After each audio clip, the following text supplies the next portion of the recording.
Hey T fam, I'm about to show you a volley transformation from sloppy technique to streamlined and clean. I'm Kirby Bridges and I'm a coach here at EssentialTennis.com, where it's our mission to bring passionate instruction to passionate players just like you. Our recent VIP student Anne came to work with us in Milwaukee, Wisconsin from Chicago. She's a player who's previously been tentative at the net, but knows that she has to develop these skills if she wants to reach her goal of being a 4-5 player one day. Okay, ET fam, let's go right to the court so you can see step by step just how we coached Anne to improve her volleys. At the end of the video, I'll also let you know how you can get your own free volley action plan. So stick around, because you can use that the very next time that you're on court. We're going to begin with kind of a standard evaluation test that I like to run students through, just to kind of see how their basic control and accuracy is with their volleys. Kirby is going to be hitting from the middle of the baseline. You're going to be kind of right in the middle, halfway between the net and the service line. Your target is no man's land, that whole rectangle back there. If the ball lands inside the service line, then it doesn't count. If it goes in the alleys or past the baseline, then it doesn't count. And your objective is to hit 10 volleys in a row that land in no man's land. Doesn't matter if it's forehand, backhand, or if it goes low, like half volley counts. Anywhere in no man's land, we're looking for 10 in a row. 1, a little bit short. 1, 2, a little bit deep. 1, still 1, 2. We have the variable of the ball, you know, the speed it's traveling, the heights. The other big thing that controls what the ball does, besides what we're given, meaning the speed, the spin that's on the ball, the height, the trajectory, is what the racket is doing at contact. Wherever the strings are facing at contact, is the direction the ball will head. So however open the strings are, it's how high the ball will go, however closed they are, it's how low the ball will go, right, left, etc. And so to the degree that you can be aware of what your strings are doing and control what they're doing at the moment of contact is to the extent that you can control where the ball goes. So good volley, really good net players have very precise, clean, simple volley technique. There's not a lot of fancy like stuff going on with the racket, and as a result, they're able to very closely control where the ball goes. So I'm just going to go ahead and play full speed, and then we'll probably eventually we'll stop and study a couple. I want you to watch your racket face and your racket head.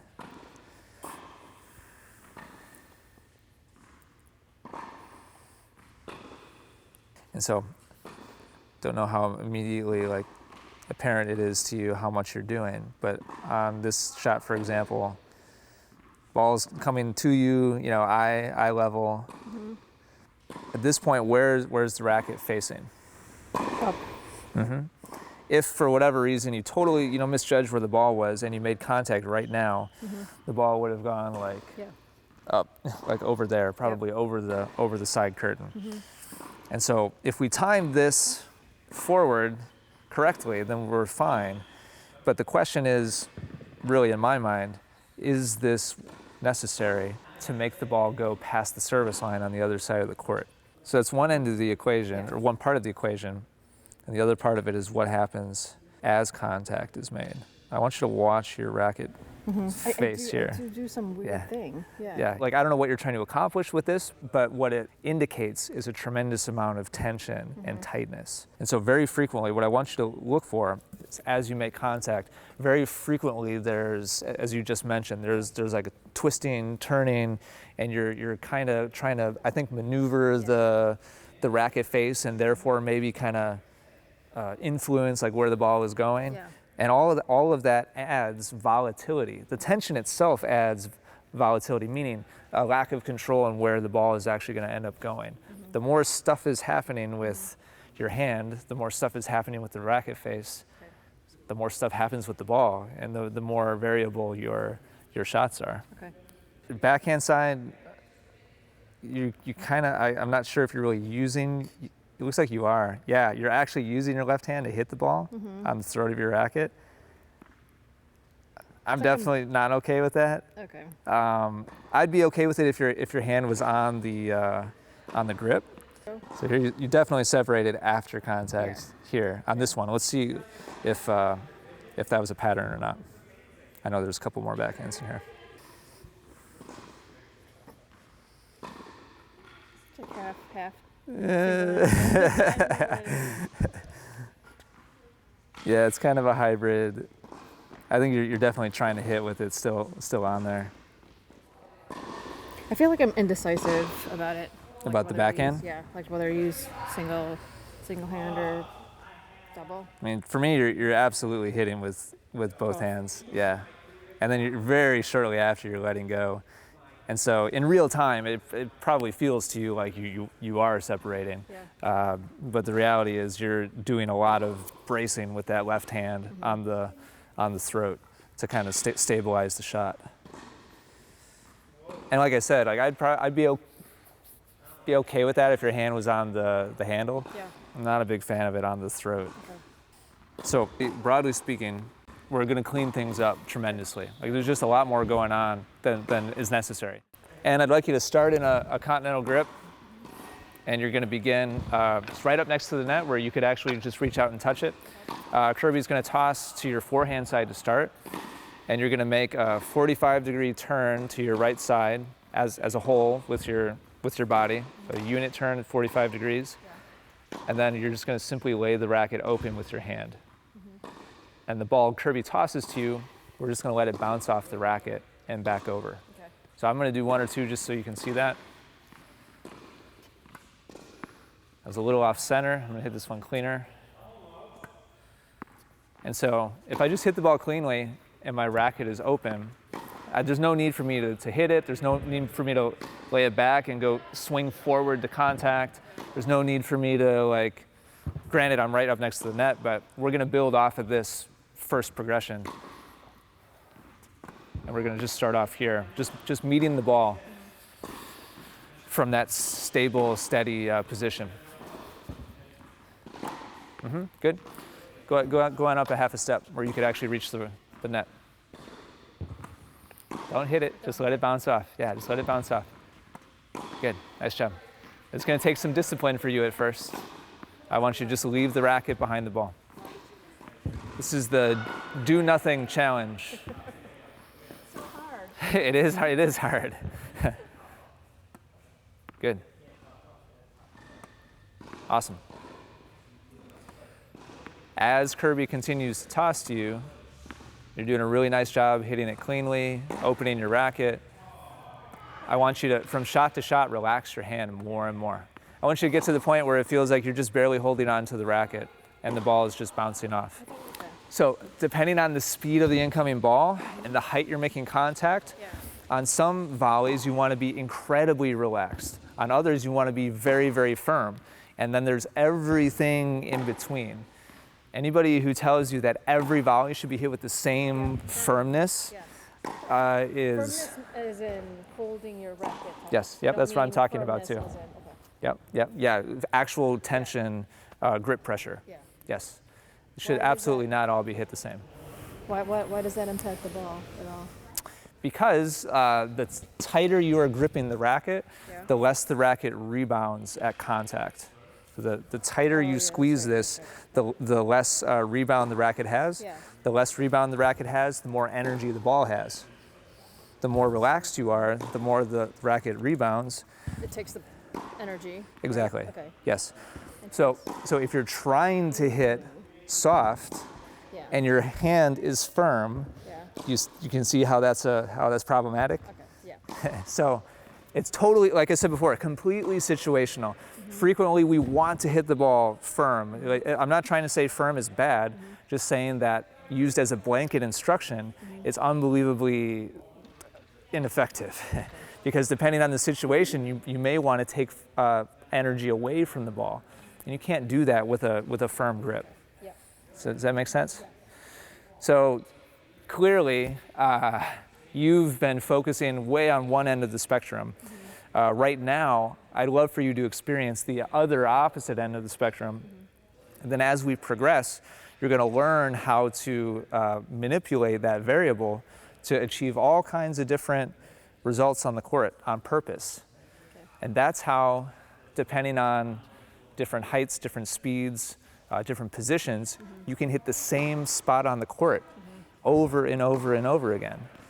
Right now, your results are dependent on Kirby hitting you the same shot, because you're using the same tool, you're using a hammer for every single volley, regardless of the height, the speed, or any other variable.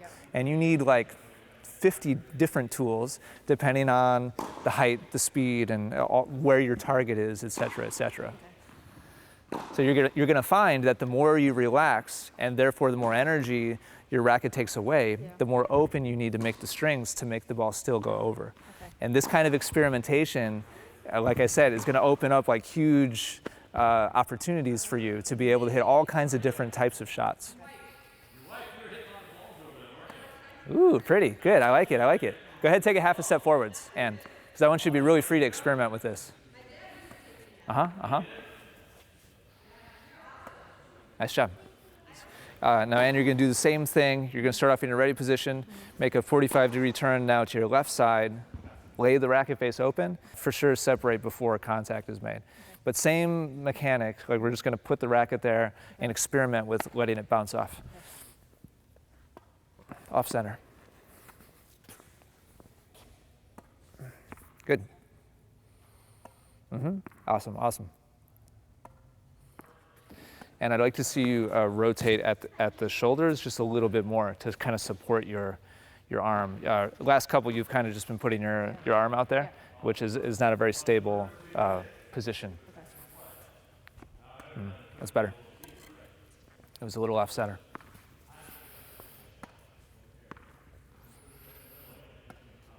Nice. All right, Kirby's going to mix up forehands, backhands now. I want to see the same calm reaction, regardless of which side it's on. Really nice, good job.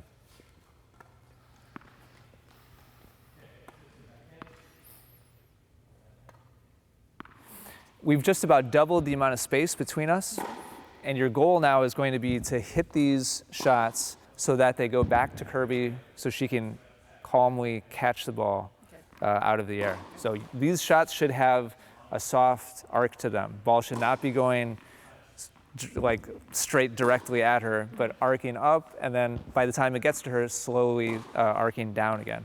So your base movement is going to be the same. You're going to make a unit turn to whichever side of your body the ball comes to, but now you're just going to give it a gentle guide back towards Kirby with an open racket face. Why don't you stand behind my racket, please, and watch the trajectory of the ball. So up and then softly down.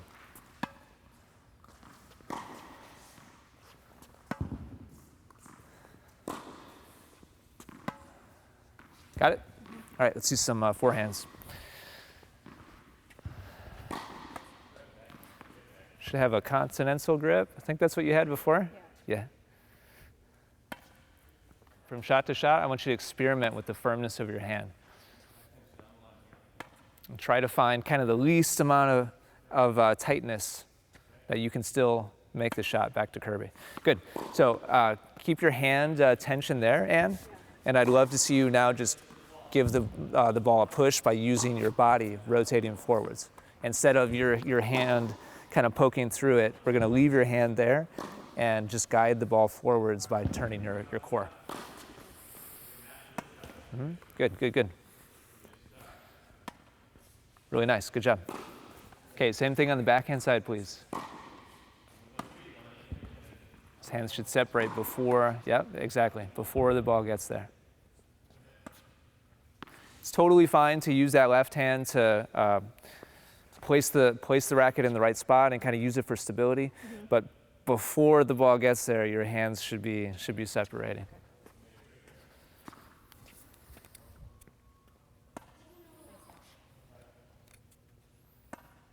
Good job. Okay, this is the foundation of your new volleys. We're gonna build on top of this. This is just kind of the simplest expression of your new way of hitting volleys. Obviously, if you literally hit a volley the way you're hitting it right now, and usually it wouldn't be a competitive shot. Yeah. But in general, there needs to be a kind of a base or foundation of control and calmness if you want to be a good net player. You came in with a base of tension and like a lot of stuff going on, tension and volatility. Like a lot of stuff going on with a lot of tension, and those two things combined results in random results. Now you and Kirby are going to rally, and you're going to hit the same shots you were just hitting. So each of you is going to hit shots that are softly going up off your rackets and then softly coming down to the other person. And so now, why don't you watch Kirby and I hit a couple. So your challenge is going to be to match her height and her firmness.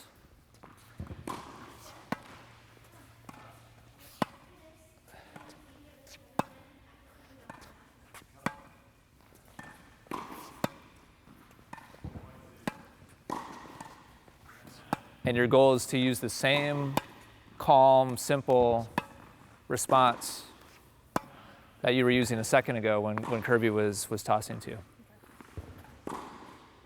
That's it. A little more open than you need. There you go. Being a good volleyer is all about making fine-tuned adjustments from shot to shot.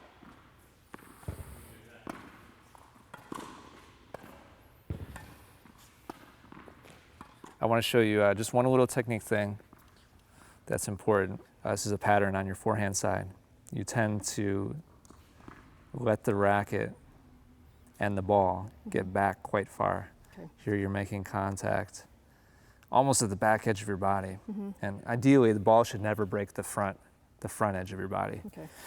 And so your first move, when you see that Kirby's hitting you a forehand volley, should be to make that 45-degree turn and leave your hand in front of you. You have a tendency to take your hand back independent of your body, and as a result, the ball gets back, and you have to try to kind of shovel it back from behind you. So at no point really should your hands leave the front part of your body. So it should be a turn and just leaving your hand right out in front where it started. Okay. Does that make sense? Good, better? Great job, great job. We have extra distance, which means, as you pointed out, we could either open the racket a little more. You've had it pretty open already, so I don't think we need to do that. The other variable is firmness, but keep in mind that Kirby is now quite a bit further away from you, which means for her to hit the ball to you, she's giving you more energy to begin with. So if you just hit it cleanly, maintain your open racket face, and just give it the same amount of firmness, you'll probably hit about that depth. Okay. Good simplicity, and excellent. Maintain that. Yes, excellent. Only do the essential, that's it.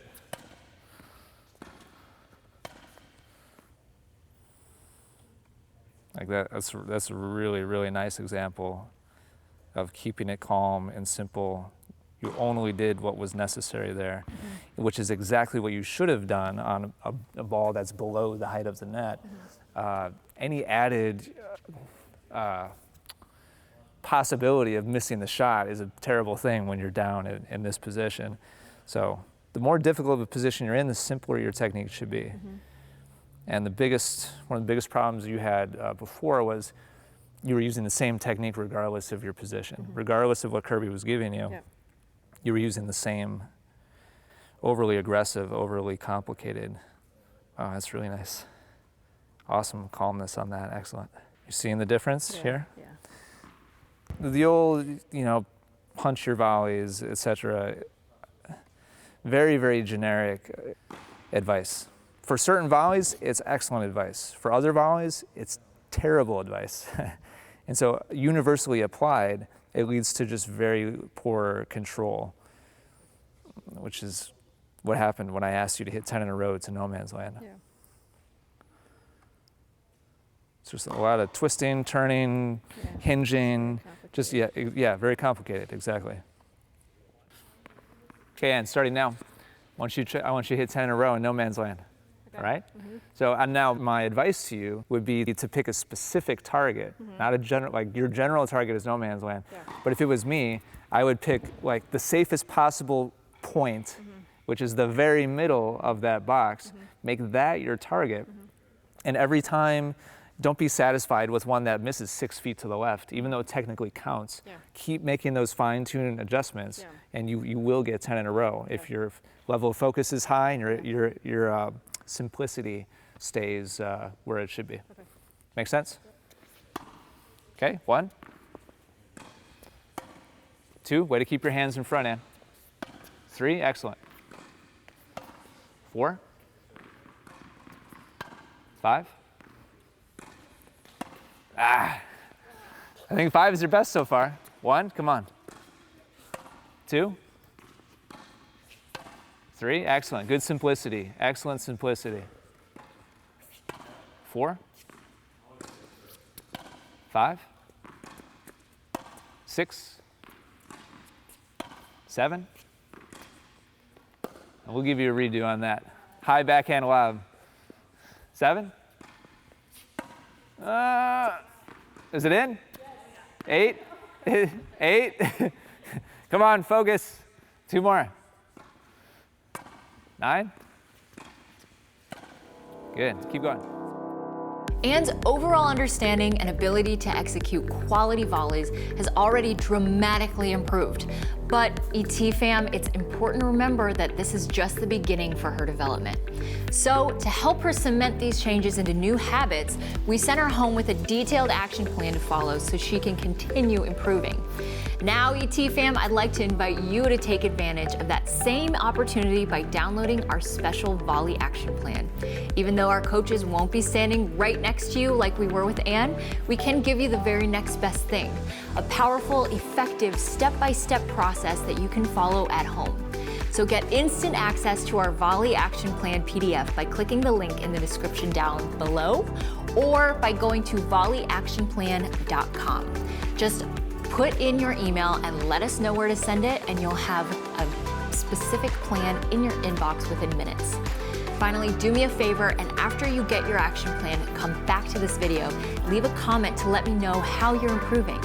If this video was helpful, please make sure to give it a like, and also keep up with all of our upcoming lessons by subscribing to our channel. Thank you so much for watching, ET fam. Take care, and I'll see you in the next video.